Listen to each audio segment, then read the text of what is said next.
Guten Morgen, folks. How are you doing? Welcome back to Football Digest Daily. My name is Nyash. As always, I get to serve you some footballing juice because over here we eat, sleep football, and then repeat all over again. We are crazy and nuts about football like that. We're just nuts about football. All right? I hope you have had a fantastic weekend. Mine has been brilliant. For lack of a better word, it's been brilliant. Of course, you know why. As an Arsenal fan, it's quite obvious, isn't it?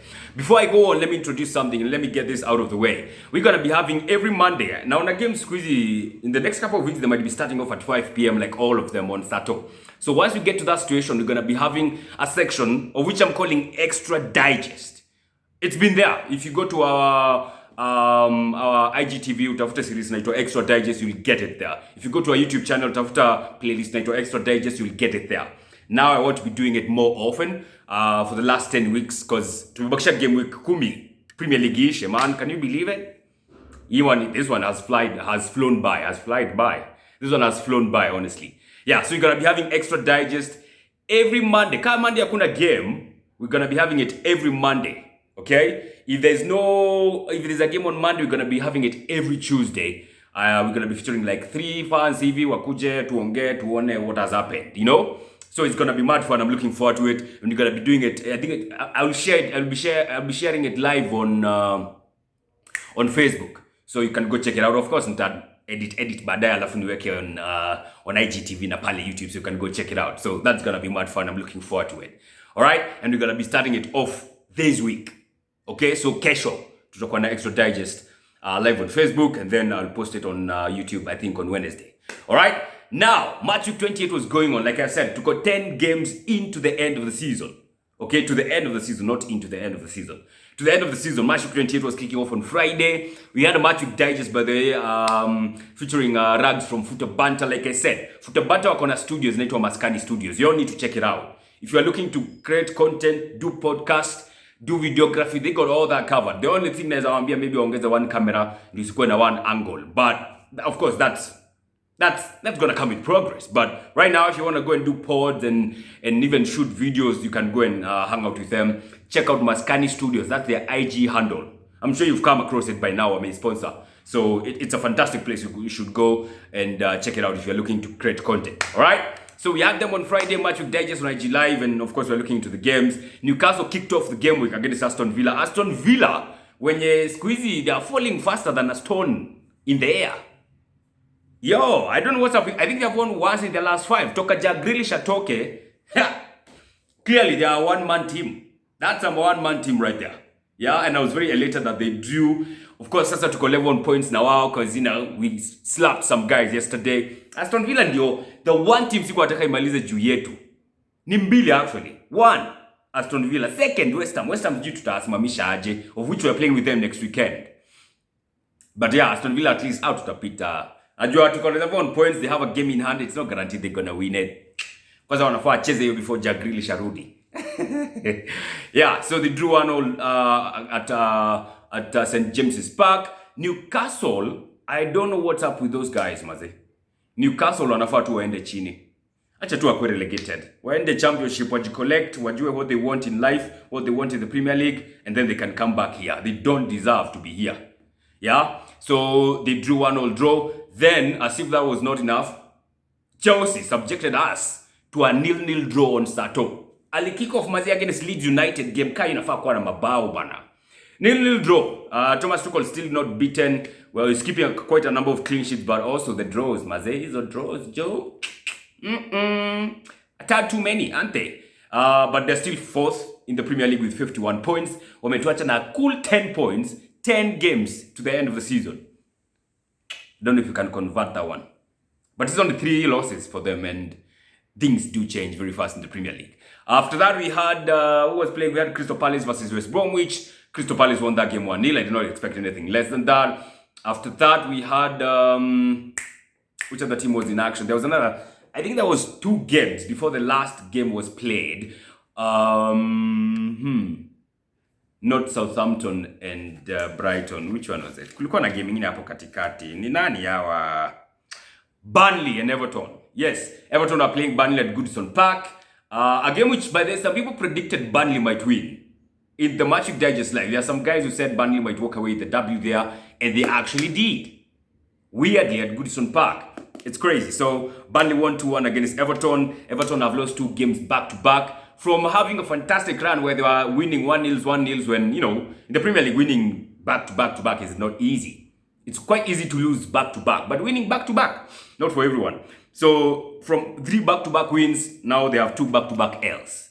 Crazy shit for Everton. After that, we had Fulham against Manchester City. Fulham, by the way, they played quite well before they started conceding. They looked a solid team, well organized, playing their own style. You know, our Gopika and Chizana Man City and Manani, they're just going and playing out the way they are supposed to, the way they are used to.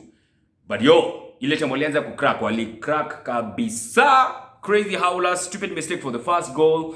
The second goal was also a mistake. As in, from the first goal, once they did the first blunder, everything was not the same from then on. They went on, they even conceded a pen. Aguero came back from Man City and banged a goal. I think Jesus had a brace, if I'm not wrong. Gabriel Jesus, I think, had a brace. Yeah, he had a good game. So, yeah, Manchester City won 3-0.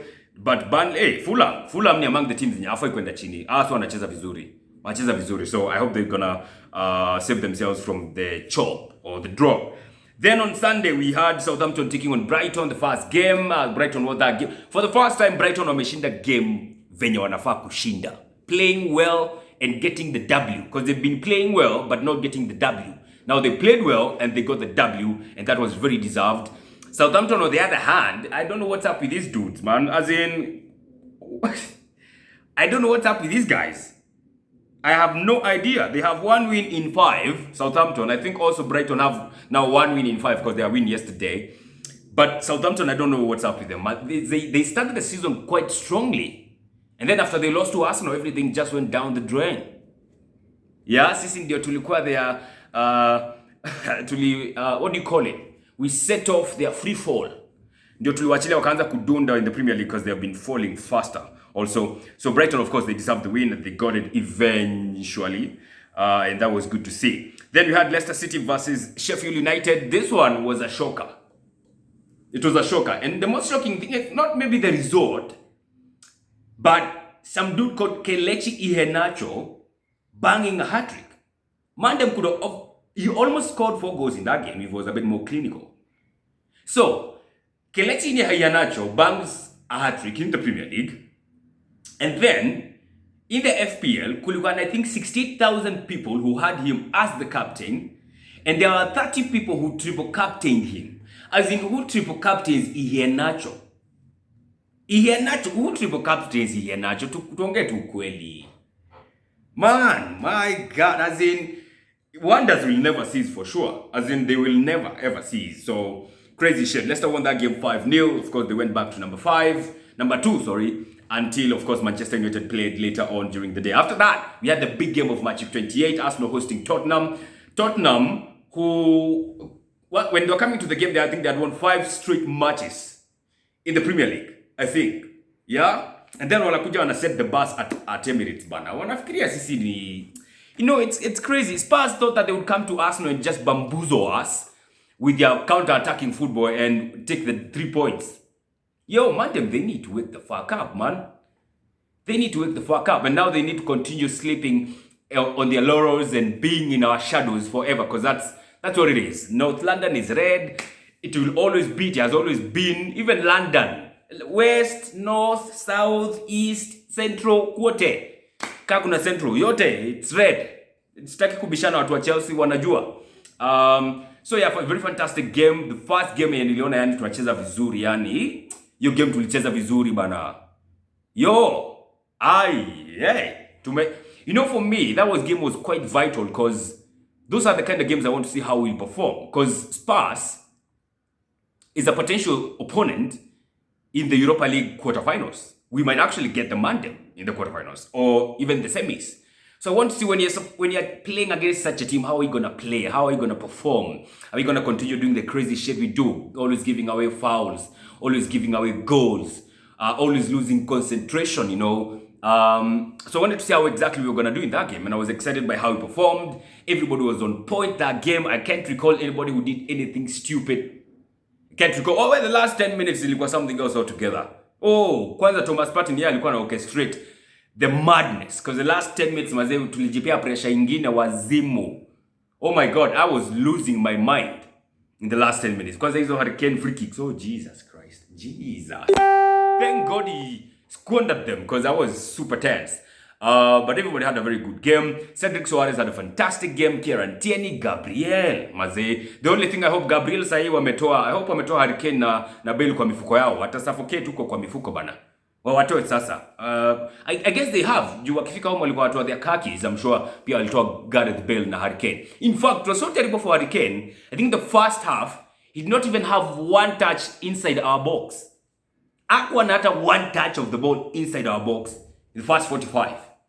That's how terrible it was for him. Yeah? And of course, Lamela did what he did. Or is it Pamela? Lamela came in for Son, who went out after pulling a hamstring. Scored a fantastic goal. That Rabona, my God. Damn.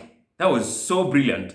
It was filthy. Yeah? But only Tottenham can do that. Only Lamela can score a worldie and then go on to become a villain. And then go on to get red-carded. Straight from being a hero to being zero. Yeah? And I was thinking like, Lamela, for me, epitomizes what Tottenham are all about.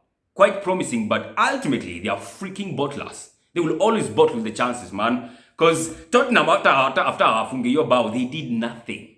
Wamekaa tu. Sisi bado we're having all the ball, we're having all the chances, and eventually we did score. Martin Odegaard-clad guard, scoring the equalizer, and I was so excited for him.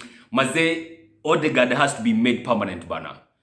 I think it will be made permanent. I think Arteta has stuck with him so many times. And that's a game in, game out, game in, game out. And Mandem is pure quality for sure. So I'm hoping Arteta is going to try and get him permanently because he's going to be a player. He's going to be a baller. Man's going to be a star for sure. Walai. Odegaard will be a star. So I'm going to get his deal permanently. Smith Rowe had a fantastic game.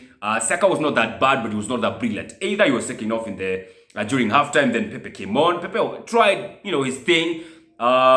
Especially the pass that he made for Lacazette. He whipped it to his feet. First touch by Lacazette was brilliant.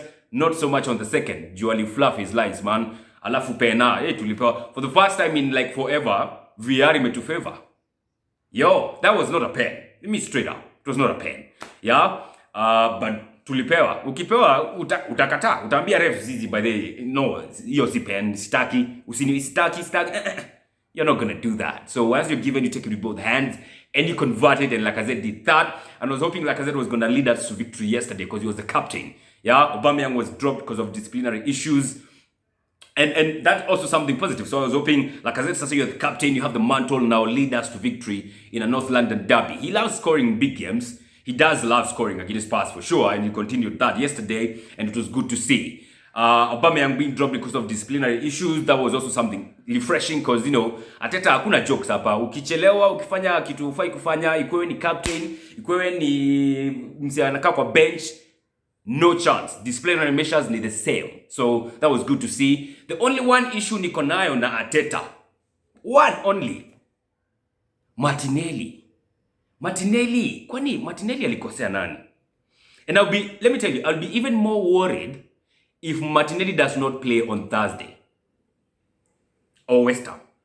Hizo game mbili. Asipocheza hapo nitashangaa what's going on. Because Martinelli hachezi bana.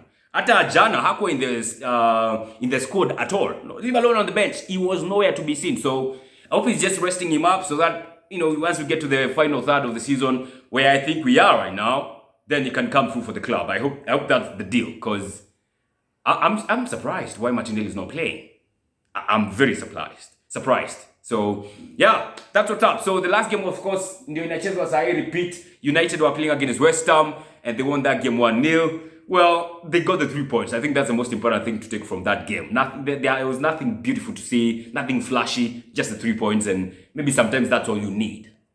Actually, it got their own goal. So, yeah, of course, West Ham, they are very solid, well organized. So breaking them down is not easy. So once you get the 3 points against them, you got to take them with both hands. And that's exactly what Manchester United did.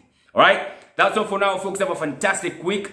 Don't forget, as always, to take care of yourselves and mask up and sanitize.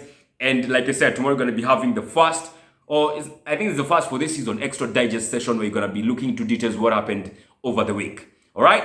That's all for now. Fantastic week. God bless. Take care.